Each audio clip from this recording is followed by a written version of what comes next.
Bonjour chers amis, alors mon voyage se termine en Côte d'Azur à Nice et donc j'ai réussi à aller voir la ville de Tourtour et donc c'était la ville donc où, comme je vous ai expliqué, c'était l'ultime bataille des Sarrasins. Alors les Sarrasins, je vous rappelle, comme je l'ai déjà expliqué, ce sont les musulmans qui sont venus d'Alger et qui ont contrôlé toute cette partie de la Côte d'Azur au 9e siècle, 9e et 10e siècle, c'est le Moyen-Âge.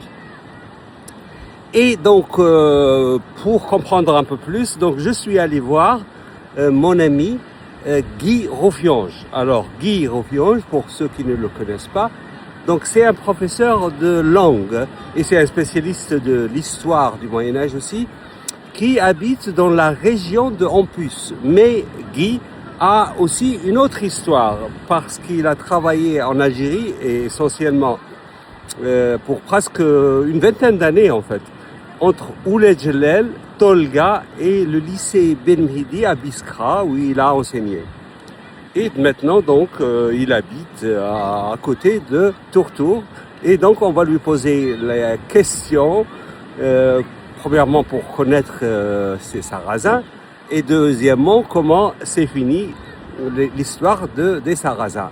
Voilà, et donc mon voyage se termine ici en Côte d'Azur en France et je vais vous parler dans un autre pays, disons notre ville, d'une autre histoire, ok? Allez, à bientôt, ciao. Des morts qui habitaient là. Ah, il y en avait des morts qui habitaient ici avant Oui, ou qui venaient d'Espagne? Non, l'Espagne, non. Au Fraccinet, Oui. donc à la gare Freinet, il y avait une colonie mort. Ah. Les morts, c'est quoi? C'est les... C'est de là le mot Maurice vient, non? Oui, Maurice en espagnol et Ouais. Mauro en provençal. Parce que Mauro, ça veut dire les Arabes, ça veut dire les Bruns. Les gens qui viennent de l'Afrique. Oui. Donc les musulmans, les berbères et les arabes.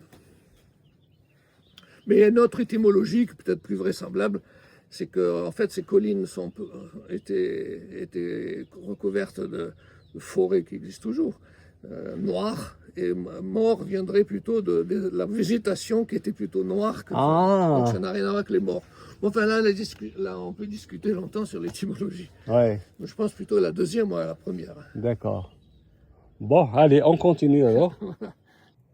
Vas-y, allez. Oui. Donc pendant un siècle, entre fin 800, fin 900. Plus 800, plus 900. Hein. Les Sarrasins, c'est-à-dire les Berbères, et probablement aussi des Arabes avec eux, mais plutôt des Berbères, se sont installés à la gare Freinet. La gare Freinet, c'est où? Tu prends au-dessus du golfe Saint-Tropez, Oui. à 400 mètres sur les hauteurs du golfe Saint-Tropez, tu as la gare Freinet.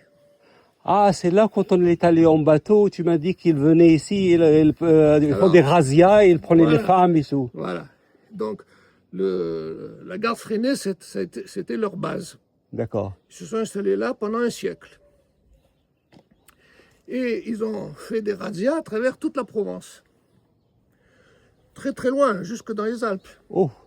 Donc toute cette région était soumise plus ou moins à leur influence. Ça, c'est au 9e siècle, non? Moyen-Âge. Ah oui, le Moyen-Âge, juste avant l'an 1000. Oui. Alors, les Sarrasins avaient amené leur bateau dans le golfe Saint-Tropez et ils avaient installé une forteresse donc à la gare Freinet, qu'on appelait au Moyen-Âge ça le Fraccinet, au-dessus de la gare Freinet. Alors un jour, à la fin du Xe siècle, donc dans la fin des années 900, je ne sais pas si c'est pas 950, quelque chose comme ça, ils ont, au cours d'une razzia, ils ont enlevé l'archevêque d'Embrun, l'évêque d'Embrun. D'accord. Embrun, c'est dans les Alpes, à côté de Gap. Ah, vers les Alpes, ok, oui. Ils ont enlevé cet évêque, j'ai oublié le nom de cet évêque, qui était très aimé de la population. Et la population de toute la région a commencé à s'organiser pour chasser les Berbères et les Fraccinets de la gare Freinet. Donc il y a eu une alliance de toutes les populations locales sous l'égide de l'Église, évidemment. Ouais.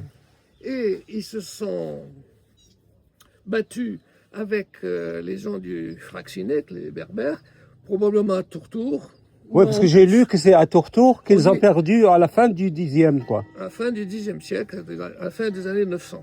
Oh, alors, en fait, ils occupaient pas réellement le... Ils n'étaient pas... Non, ils occupaient la bande côtière, D'accord. ils faisaient des incursions de pillage à l'intérieur des terres, et après, ils se repliaient à la garde freinée. Ah, mais apparemment, ils faisaient aussi du commerce, non? Oui, oui, il y avait des bateaux qui venaient d'Afrique, qui amenaient de l'échange. D'Afrique du Nord. Oui, d'Afrique du Nord, oui.